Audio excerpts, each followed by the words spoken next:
Básicamente yo voy a presentar dos casos, uno vinculado con evidencia directa, en el cual hemos investigado, y otro caso vinculado a la evidencia indirecta. Primero voy a hacer una pequeña introducción a lo que fue la ley, o lo que es el objetivo de la ley actual. Nosotros tuvimos una ley, la 22.262, que era de carácter penal y estaba vinculado exclusivamente con lo que eran las conductas anticompetitivas.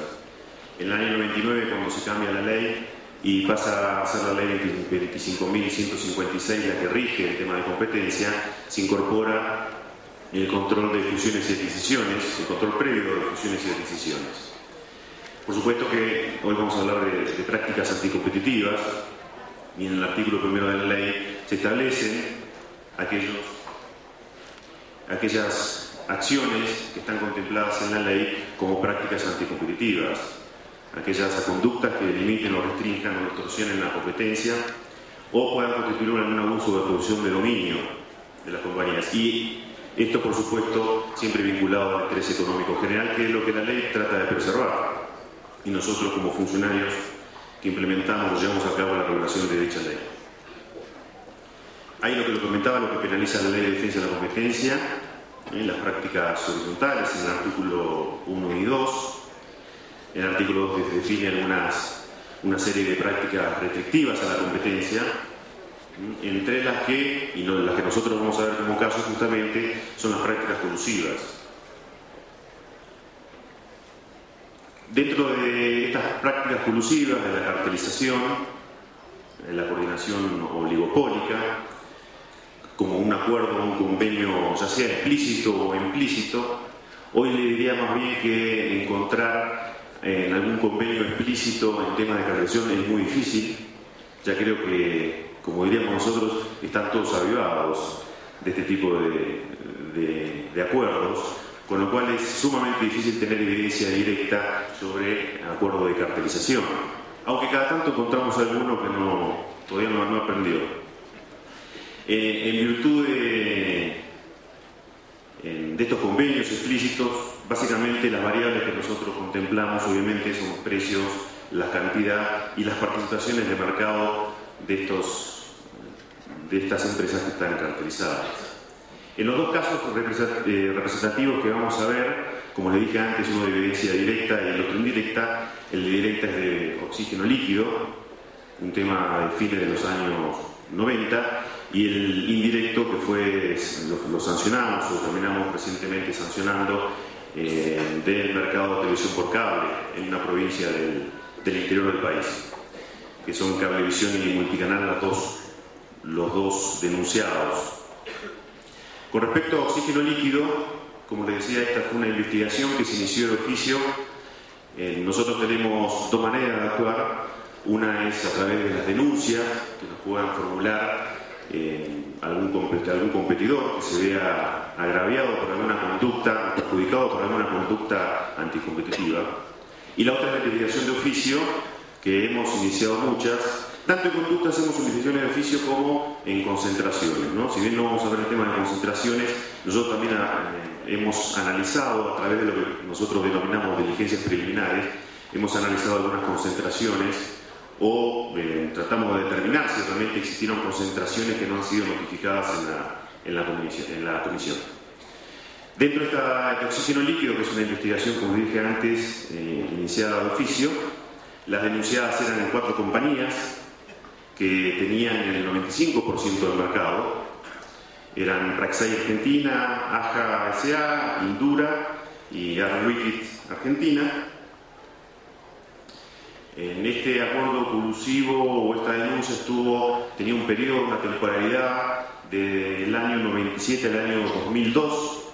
Había un reparto de clientes y fijaciones de precios en las licitaciones públicas y privadas, porque el oxígeno líquido obviamente es un producto destinado al sector medicinal. Entonces está muy acotado exclusivamente a ese segmento. En el mercado relevante de productos, dije que era líquido medicinal y de oxígeno gaseoso también medicinal, que está provisto en tubos. y el mercado geográfico era todo el territorio nacional. Estas empresas cubrían todo el territorio. Como le dije antes, era un mercado altamente concentrado. Estas empresas tenían el 95% del mercado y tenían índices de HCI, el Hintermann, que alcanzaba valores entre los 2.600 y 10.000. Por lo tanto, era una alta concentración. Un producto que no tiene sustitutos, barreras a la entrada muy significativas. La exigencia regulatoria del Estado es bastante significativa y hay obviamente una dificultad para la obtención de clientes vinculado a los costos de instalación, importantes inversiones, etc. Y como les comentaba también, la provisión de estos productos es a través de licitaciones ya sean públicas o privadas, tanto sea en el caso de las públicas, los hospitales públicos, el servicio de salud público, o los servicios de salud privados, que también son provistos de este producto por licitaciones privadas en este caso. ¿Cuál fue la instrucción y los medios de prueba que se llevaron a cabo para poder llegar finalmente a lo que fue la sanción de esta conducta? Hubo pedidos obviamente de información a aquellos que eran los demandantes del producto, los hospitales y sanatorios, ya sean públicos o privados. Tomamos muchas audiencias testimoniales y existió participación de la justicia en cuanto a allanamientos que se hicieron en diferentes lugares del país a las 4 empresas en forma simultánea.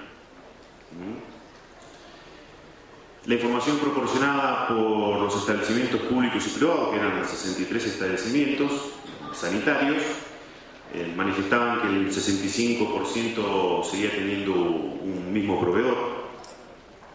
Había pocas cotizaciones presentadas. Ustedes saben que cuando existen licitaciones, uno de los acuerdos que puede haber es que justamente entre ellos se repartan las licitaciones y pueden establecer mecanismos en los cuales uno se presenta una vez, otros se presentan en otras licitaciones, acuerdan precios, por lo tanto le dejan a aquel que tiene que tomar la decisión en la licitación de aprobar la licitación, le dejan muy poco margen, sobre todo en productos que son necesarios para la salud, ¿no?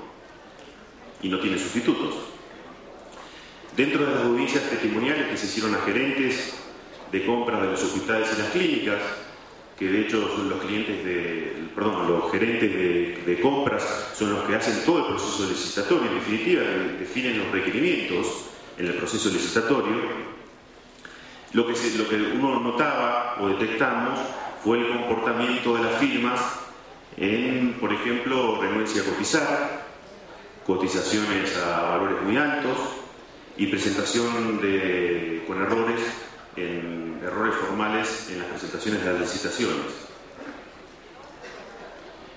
También se procedió dentro de los allanamientos a secuestrar documentación, fueron mails, memos, notas internas, donde uno podía visualizar simulaciones a la competencia, es decir, ofertas complementarias, o que justamente lo que mencionaba antes, se suprimían en las ofertas algunos de los oferentes, el reparto de los clientes, convenios interempresariales con la competencia y lo típico que son los acuerdos de precios en este tipo de conductas. Las evidencias obtenidas en este periodo entre los 1997 y 2000, una evidencia directa obviamente, y que acreditó que las firmas en forma sistemática concertaron sus posturas en los procesos de compra, de los nosocomios públicos y privados, los hospitales, sanatorios públicos y privados, se repartieron clientes y acordaron los precios. Finalmente, con toda la información que habíamos recabado, después de un tiempo, se resolvió obviamente sancionar a estas cuatro empresas. Por supuesto, nosotros tenemos por ley la sanción que nosotros podemos aplicar, son sanciones monetarias exclusivamente. Por supuesto que son siempre apeladas para la justicia, después en la justicia hará lo que crea conveniente que tiene que hacer, pero el proceso nuestro siempre que condenamos una conducta, en definitiva termina siendo una sanción monetaria que siempre está graduada en virtud de el daño que ha generado en el interés económico general, el daño que generó en el mercado, y siempre con un plus adicional para tratar de desincentivar este tipo de conductas. Básicamente, lo que uno pretende con la sanción es recuperar lo que perdió el mercado.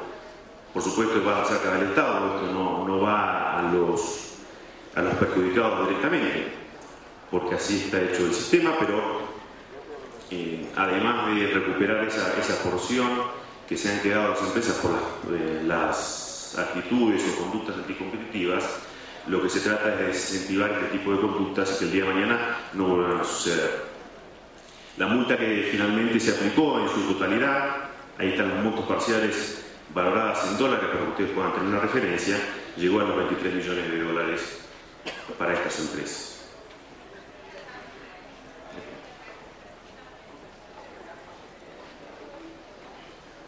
Como les decía recién, ¿cuáles fueron los hechos que acentuaron la gravedad de la conducta? Entre ellas teníamos las imputadas concentraban casi la totalidad de oferta, tenían el 95% de la participación de mercado. El oxígeno medicinal es un bien de primera necesidad, obviamente no tiene sustitutos. La concertación fue monitoreada e implementada a los más altos niveles de las empresas. Obviamente todo el ámbito era netamente nacional, abarcaba todo el país. El acuerdo duró 5 años, entre el periodo 2097-2002, y una de las firmas que estaba involucradas en la concertación, en el proceso de cartelización, procedió a la eliminación de uno de sus competidores en el proceso que duró toda esta conducta.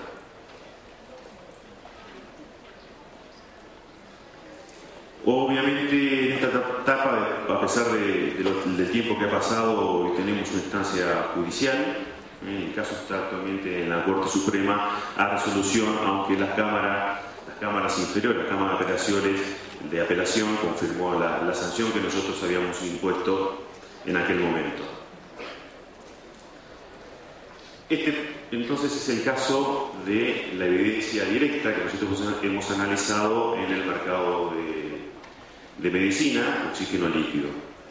El otro caso está vinculado a operadores de cablevisión y multicanal. Ese tema bastante reciente, lo hemos sancionado el año pasado, también con multa, y se dio en el interior del país.